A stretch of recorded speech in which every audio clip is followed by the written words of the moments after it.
Hi, I'm Jody from Sportsmith's Tech Support Team, and today I'm going to demonstrate how to assemble the new Schwinn Airdyne AD6. Now open up the box. Once you've opened the box, you'll notice that your manuals are here. Just pull them out. Remove the console support bar from the package. Remove the right and left foot pegs. Remove the seat post from the box. Remove the console and batteries. Remove the water bottle holder. Remove the front and rear stabilizers from the box.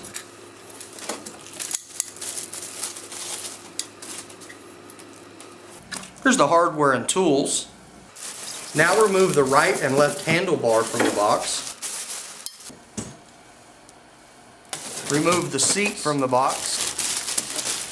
Now you have just the frame and pedals left in the box, which can be lifted out of the box, but without the use of a second person, you can also just cut the box away from the frame. Once you've cut along both sides of the box here and here, you can just fold this flap back. And now it's much easier to remove the frame from the box. Once you've cut the box open, you'll see your pedals. Okay, now that you have your Schwinn Airdyne AD6 unboxed, the first thing you're going to want to do is you're going to want to install the front and rear stabilizers. But before we do that, I wanted to mention, when you get the frame out of the box, it has some little plastic covers here. Those are just there to keep that point from coming out of the box during shipping, so you can just remove and discard those from each side of the bike. To install your front and rear stabilizers, the first thing you're going to notice is that the hardware is pre-installed into the stabilizers, so they're not included in your hardware card. But you will need the 6mm hex wrench that is on the card. The stabilizer with no wheels with the Schwinn decal will go towards the rear of the bike, where the seat is, with the Schwinn facing out towards the back of the bike. The front stabilizer that has wheels will go on the front portion of the bike towards the fan cage, and will have the wheels facing out away from the bike. Remove the hardware from the stabilizer. Then have a second person help you to lift the frame and set it onto the stabilizer. Always finger tighten the bolts first to ensure that they're in the threads correctly.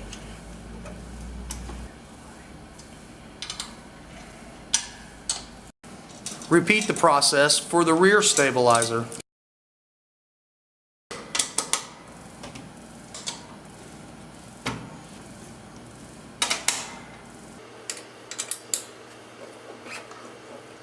Now you're ready to install the pedals to your bike, and you'll notice on the pedal that there is an L on the left and an R on the right, and even on the pedal strap there's an L here. You'll also notice that the crank arms are labeled left and right. When installing the pedal strap to the pedal, be sure that you put the short end on the inside. This is the side that is least likely to be adjusted later. So now that the pedal strap is installed to the pedal, you can go ahead and thread it to the bike. And you'll also notice on your crank arm sticker, it shows which direction to turn that pedal for installation. Now use the tool that was included to tighten the pedal to the crank arm. So now repeat the process on the right side of the bike with making sure you have the right crank arm, the right pedal strap, and the right pedal.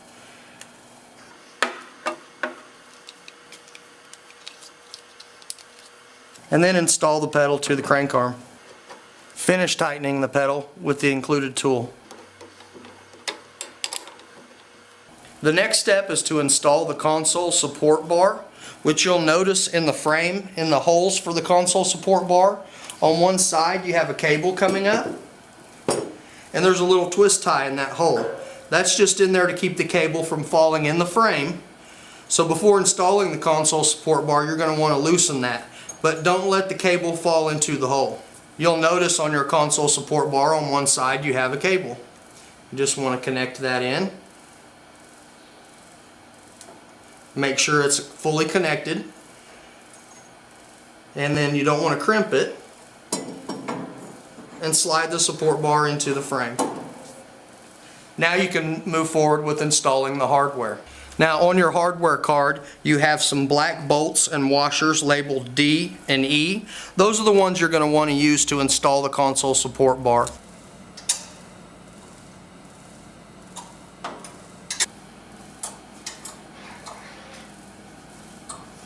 The next step is to install the console to the bike, which you will do so by connecting this wire to this one.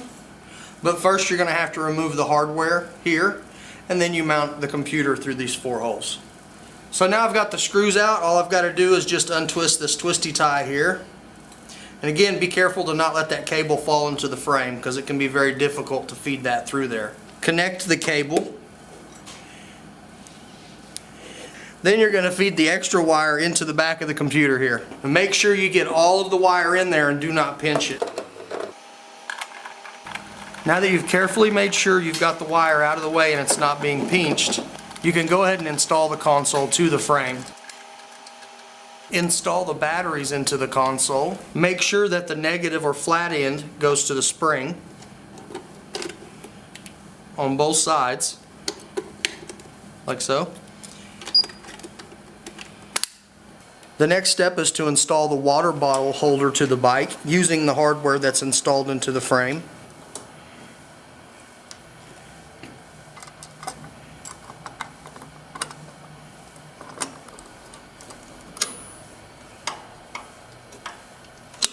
The next step is to install the handlebar arms and foot pegs to the bike. To do so, you're going to use hardware from the card that's labeled A, B, and C. We're going to install the left handlebar and the left foot peg.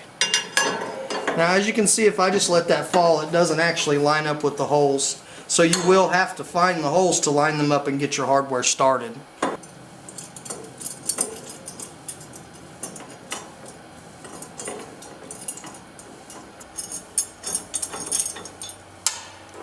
Once you've finger tightened both sides, go ahead and torque them up with the tool that was provided.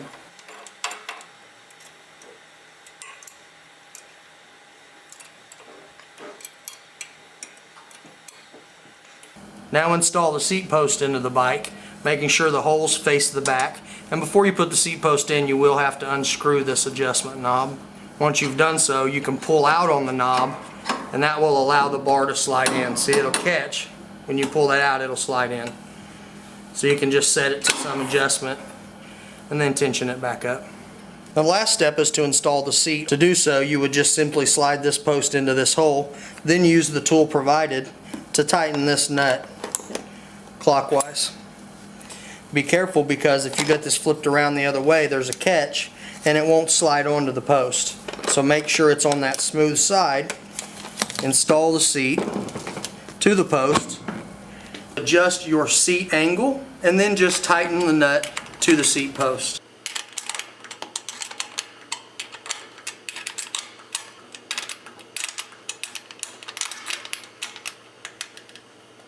For more information about the Schwinn Airdyne AD6, please visit www.sportsmith.com. And now the assembly of your Schwinn Airdyne AD6 is complete. This concludes the demonstration.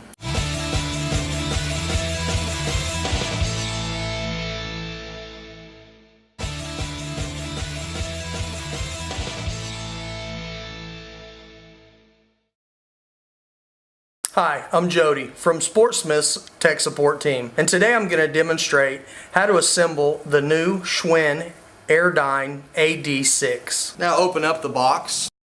Once you've opened the box, you'll notice that your manuals are here. Just pull them out.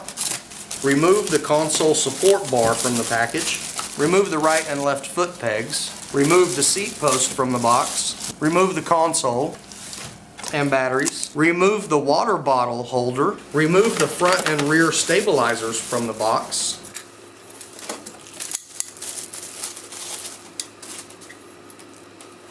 Here's the hardware and tools. Now remove the right and left handlebar from the box.